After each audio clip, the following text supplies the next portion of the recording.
Emily and I had what most people would call a picture-perfect marriage. We met through mutual friends in college, and what started as a casual friendship quickly blossomed into something much deeper. By the time we were in our late 20s, we had moved to Austin, Texas, bought a small but charming house, and tied the knot in a ceremony that still feels like a dream. For years, I believed we were solid, unshakable even.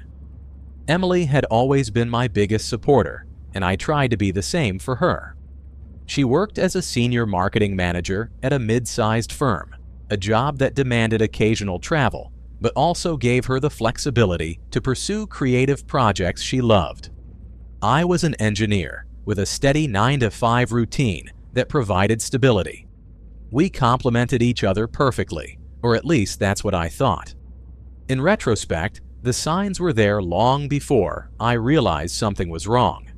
Emily started coming home later than usual, often blaming last-minute meetings or work drinks with clients. She'd always been attentive and warm, but over time, her demeanor grew distant. There were nights when she'd sit beside me on the couch, scrolling endlessly on her phone, barely reacting to the movie we were watching. At first, I brushed it off. Everyone gets busy, I told myself. I knew her job could be demanding, and I wanted to give her the benefit of the doubt. But the late nights became more frequent, and her excuses began to feel rehearsed. One particular evening stands out in my memory. We had planned to have dinner together, something we used to cherish as our time to reconnect. She called me an hour before she was supposed to be home, saying she had to meet a client unexpectedly. "I'm so sorry, Jake," she said. Her tone was apologetic, but there was something in her voice, a hesitation maybe, that didn't sit right with me. I decided not to press her about it. After all, relationships are built on trust, right? If Emily said she had a work obligation, who was I to question her? But the knot in my stomach that evening lingered, even as I tried to shake it off. Then came the phone habits. Emily had always been casual about her devices, leaving them on the counter or in the living room without a second thought. But now, she started taking her phone everywhere, into the bathroom, into bed, even into the kitchen when she was just grabbing a drink. At first, I chalked it up to her needing to stay connected for work, but the more I noticed her subtle shifts, flipping her phone screen down when I entered the room, texting late into the night, the harder it became to ignore the nagging feeling in the back of my mind. The final straw that made me start questioning everything came one weekend when Emily was out shopping with her friends. I was cleaning up around the house when her laptop buzzed with a notification. It was a calendar reminder for an event titled Dinner with Alex. Alex. The name struck me because Emily had never mentioned anyone by that name before. I stared at the screen, my mind racing. Was this a work thing? A new client? A friend I'd somehow never met? The logical part of me wanted to believe there was an innocent explanation. But the unease that had been building over the past few months wouldn't let me brush it aside. When Emily came home that evening, I casually asked about her day. She rattled off a list of errands, but she didn't mention seeing anyone named Alex. I didn't bring it up then. I told myself I was overreacting, letting my insecurities get the better of me. But deep down, I couldn't shake the feeling that something wasn't right. The unease gnawed at me for days. Emily seemed completely unaware of my growing suspicions, carrying on with her usual routine. Or at least, her new routine. Late nights, distant conversations, and her ever-present phone had become the norm. It wasn't until the following week that I stumbled upon something I couldn't ignore. Emily had gone out for one of her usual client meetings. I decided to do some cleaning to distract myself. While organizing the closet in our bedroom, I noticed one of her boots had toppled over. As I went to set it upright, something hard shifted inside. Curious, I reached in and pulled out an old Android phone, dusty and worn, with a faint crack on the screen. Emily always used her sleek iPhone. This phone, hidden in her boot, wasn't hers, or at least not one she had ever mentioned. My pulse quickened as I stared at it, 100 thoughts racing through my mind. Was this a work phone? Why was it hidden in the closet? And why hadn't she told me about it? I powered it on, and my heart sank when I saw it was locked with a password. Emily never locked her devices. For years, we'd shared everything: passwords, pins, even goofy selfies on each other's phones. This felt deliberate, secretive. I set the phone aside, convincing myself to wait until she came home to ask about it. But as the hours dragged on, curiosity got the better of me. I started typing in every password I could think of: her birthday, our wedding anniversary, even the name of her childhood cat. Nothing worked. Feeling frustrated and a little guilty, I put the phone back in the boot, exactly as I'd found it. But the discovery had planted a seed of doubt that I couldn't shake. I needed answers, and I wasn't going to let this go. The next day, I decided to dig deeper. Emily had left her laptop on the kitchen counter, and while I knew it was a breach of trust, I couldn't resist opening it. My hands trembled as I typed in her password, one she'd given me years ago and never changed. The first thing I checked was her email. At first glance, everything seemed normal: work emails, promotional spam, and the occasional correspondence with friends. But as I scrolled further, I noticed a folder labeled Archive. It was hidden in plain sight, almost as if she hadn't expected anyone to look there. Inside, I found dozens of emails between Emily and someone named Alex. My stomach turned as I clicked on the first one. It was dated months ago, around the time her late nights had started. The tone was casual, but undeniably intimate. "Looking forward to seeing you this weekend. I miss your smile." Another email read, "Last night was amazing. I can't wait to hold you again." My chest tightened as I scrolled through message after message, each one more damning than the last. They talked about meeting in hotels, sneaking away during her business trips, and how much they meant to each other. The worst part? She'd signed every email with "Yours, E." I sat there, numb, staring at the screen. This wasn't just a fling. It was a full-blown affair. Emily had been living a double life right under my nose, and I hadn't seen it. Desperate for more information, I searched for Alex online. It didn't take long to find him. He was listed on LinkedIn as a marketing consultant, and from what I could gather, he'd been working with Emily's company for nearly a year. His profile picture showed a clean-cut guy in his mid-30s with a confident smile. He looked ordinary, harmless. But the thought of him with my wife made my blood boil. I went back to the phone I'd found, determined to figure out the password. This time, I tried something different: Emily's work PIN. To my shock, it unlocked immediately. The phone was a treasure trove of incriminating evidence: texts, photos, even voicemails, all between Emily and Alex. They talked about everything, from mundane details about their days to explicit plans for their next rendezvous. One photo in particular made me want to smash the phone: a selfie of the two of them in a hotel room, laughing with her head resting on his shoulder. She looked so happy, happier than I'd seen her in months. I felt a mix of rage, heartbreak, and disbelief. How could she do this to me? To us? Our marriage wasn't perfect, sure, but I thought we were solid. I thought we loved each other enough to work through any issues. Clearly, I was wrong. By the time Emily came home that evening, I had replayed every moment of our marriage in my head, searching for clues I might have missed. Was it my fault? Had I been inattentive? Too predictable? I couldn't find an answer, and the uncertainty was eating me alive. I knew I had to confront her, but I didn't want to rush it. I needed to be calm, composed. If I let my emotions take over, I'd never get the truth. So I waited, biding my time and rehearsing the conversation in my head. That night, as Emily went about her usual routine, I watched her closely. She seemed normal, cheerful even. She kissed me goodnight, climbed into bed, and fell asleep like nothing was wrong. Meanwhile, I lay awake, staring at the ceiling, wondering how long she'd been pretending. The confrontation would come soon enough. I just wasn't sure if I was ready for the answers.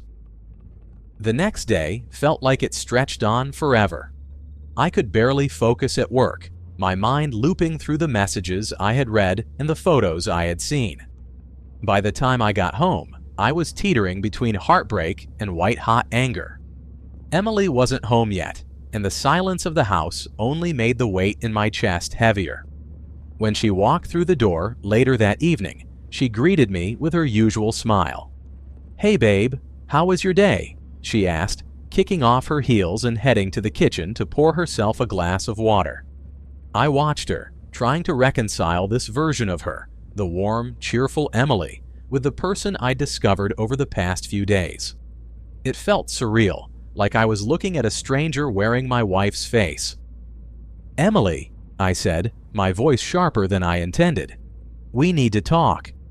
She froze mid-step, turning to face me. Her smile faltered. "Okay, what's going on?" I reached into my pocket and pulled out the old phone I'd found in her closet. Her eyes darted to it, and for the briefest moment, I saw panic flash across her face. She quickly masked it, though, forcing a confused expression. "What's that?" "You tell me," I said, holding it up. "I found it in your boot, and before you say anything, yes, I unlocked it. I know." The color drained from her face. She didn't say anything at first, just stared at the phone as if it might burst into flames in my hand. Finally, she managed to stammer. "You went through my things." I couldn't believe she was trying to turn this around on me. "Are you seriously going to make this about me?" "I think we both know what's on this phone, Emily. The messages, the photos, the calls." "Who is Alex?" Her mouth opened, but no words came out. For a moment, I thought she might deny everything, but then her shoulders slumped and she let out a shaky sigh. I can explain," she said quietly. "Then start explaining," I shot back, my voice trembling with a mix of rage and hurt. "How long has this been going on?" She hesitated, her eyes welling up with tears. 6 months, she finally admitted. "It started after that conference in San Diego. He was there as a consultant and we just clicked. I never meant for it to go this far, Jake. I swear." I laughed bitterly, shaking my head. "You didn't mean for it to go this far. Do you have any idea what you've done? You've been lying to me for months, sneaking around, spending time with him while I sat at home thinking everything was fine. How could you do this?" Her tears were flowing freely now, but I couldn't bring myself to feel sorry for her. "I don't know," she said, her voice breaking. "I was feeling disconnected. Like we were just going through the motions. And Alex, he made me feel noticed. Special. I know that's not an excuse, but damn right it's not an excuse," I cut in. "You could have talked to me, Emily. You could have told me how you were feeling. Instead, you chose to betray me." She sobbed harder, covering her face with her hands. "I'm so sorry, Jake. I know I've ruined everything. I'll do whatever it takes to fix this. Please, just don't give up on us." Her words hung in the air, heavy with desperation. For the first time since this ordeal began, I felt a flicker of doubt. I'd loved Emily for so long, and a part of me wanted to believe she was genuinely remorseful. But another part of me couldn't ignore the betrayal, the lies, the image of her laughing with Alex in that hotel room. "I don't know if I can forgive you," I said finally, my voice barely above a whisper. "Right now, I don't even know who you are." That night, Emily slept in the guest room. I stayed awake, staring at the ceiling, replaying the conversation over and over in my head. Her words had been sincere, or at least they seemed to be. But could I trust her again? Could I ever look at her without seeing the betrayal? The next morning, Emily was quieter than I'd ever seen her. She made coffee for both of us, but didn't say much, and I didn't either. The weight of everything that had been said the night before hung between us like a cloud. When I left for work, she said, "I love you, Jake. I really do." I didn't respond. The days following the confrontation felt like I was walking through a fog. Everything that had once been normal, our morning routines, shared meals, even just sitting on the couch together, felt foreign now, like a relic of a life I no longer belonged to. Emily tried to act normal, but her efforts only made it worse. Every time she smiled or said something kind, all I could think about were the messages, the photos, and the lies she had told. At work, I found myself staring blankly at my computer screen for hours.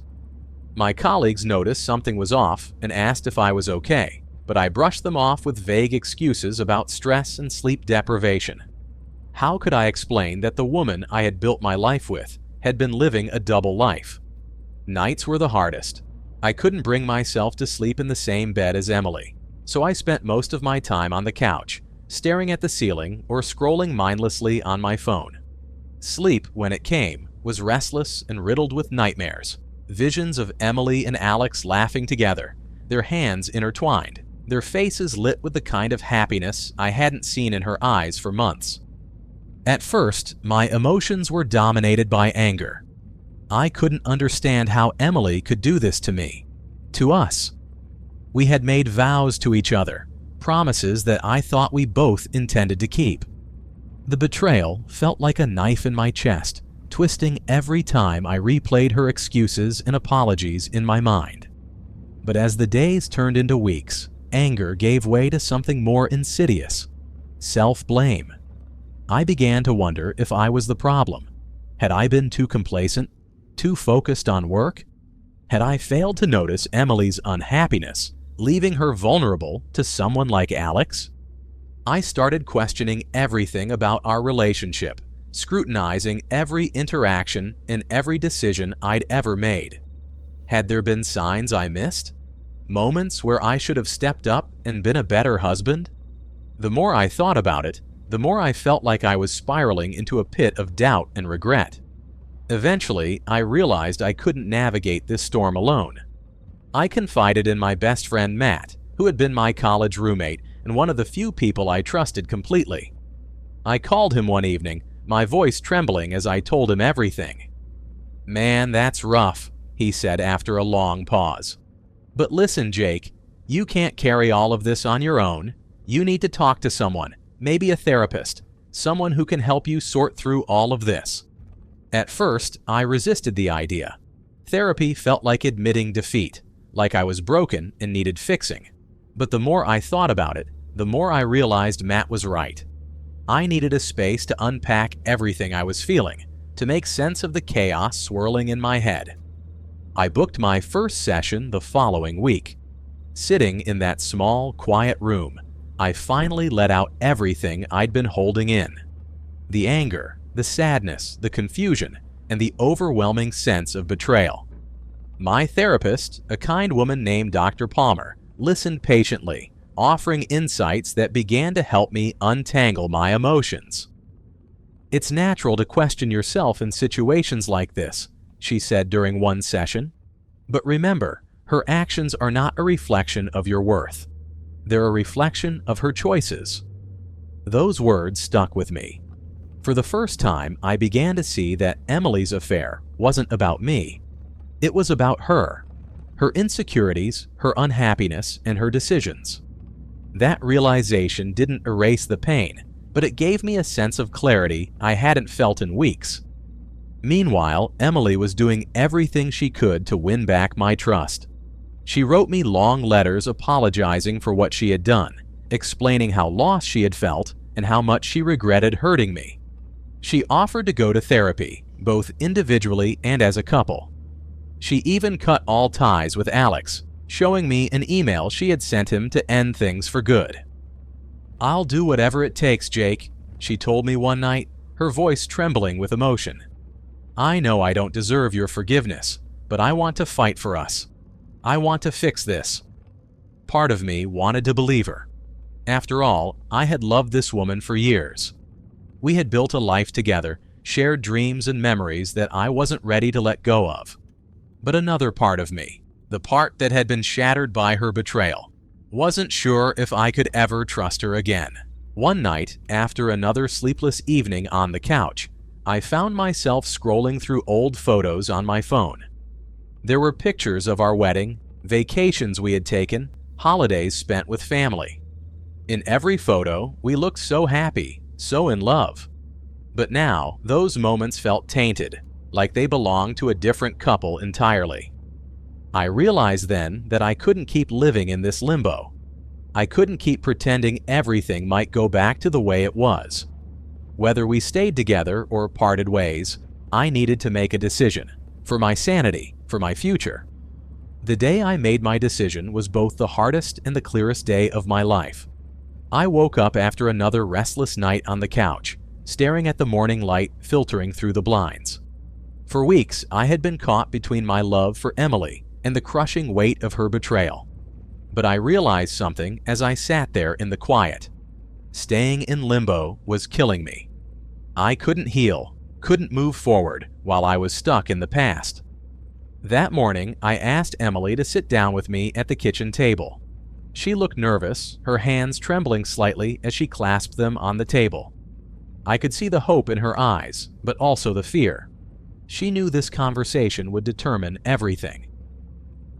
"I've been thinking a lot," I began, my voice calm but firm. "About us. About what's happened. And about what I need moving forward." Emily nodded, her eyes already welling with tears. "Jake, I held up a hand to stop her. "Please, let me finish." She bit her lip and nodded again. "I love you, Emily. I always have, and I probably always will. But what you did, it broke something in me. Something I don't know if I can ever fully repair. I've tried to understand, to forgive, but I can't stop replaying everything in my head. I can't stop wondering if this is something we can truly come back from." Her tears began to fall freely, and she reached for my hand. "Jake, I know I hurt you. I know I don't deserve your forgiveness, but I'm begging you, please don't give up on us. I'll do anything, therapy, counseling, whatever it takes." I squeezed her hand gently before pulling mine away. "I know you're sorry, and I believe you want to fix this. But this isn't just about what you want, Emily. It's about what I need. And what I need right now is space. Time to figure out who I am without us." Her face crumpled, and she buried her head in her hands, sobbing. I felt a pang of guilt, but also a strange sense of relief. For the first time in weeks, I felt like I was being honest with myself. The days that followed were filled with logistical conversations, dividing our finances, deciding who would stay in the house, and what our next steps would be. Emily moved in with a friend temporarily, giving me the space I had asked for. It was painful watching her pack her things, but I knew it was the right decision for both of us. I started focusing on myself for the first time in years. I continued therapy, dove back into hobbies I had neglected, and even reconnected with old friends. It wasn't easy. There were nights when the loneliness felt unbearable, and I questioned whether I had made the right choice. But with time, I began to feel a sense of clarity and peace. Emily and I stayed in touch, mostly to handle the practicalities of our separation. She respected my request for space and focused on her own healing. She started seeing a therapist regularly and even wrote me another letter. This one not asking for forgiveness, but simply apologizing and expressing her gratitude for the years we had shared. Months later, I found myself reflecting on everything that had happened. The betrayal, the heartbreak, the separation. It all felt like a blur, a storm I had barely survived. But in the midst of it, I realized something important. Pain can teach you things about yourself that comfort never will. Emily's affair was devastating, but it forced me to confront parts of myself I had been ignoring for years. I had been so focused on building a life with her that I had lost sight of my own needs and boundaries. I had let small issues slide, thinking they didn't matter, only to realize too late that they had grown into something much bigger. If there's one thing I've learned, it's that love isn't enough on its own. It needs trust, communication, and respect to survive. And when those things are broken, it's okay to walk away, even if it hurts.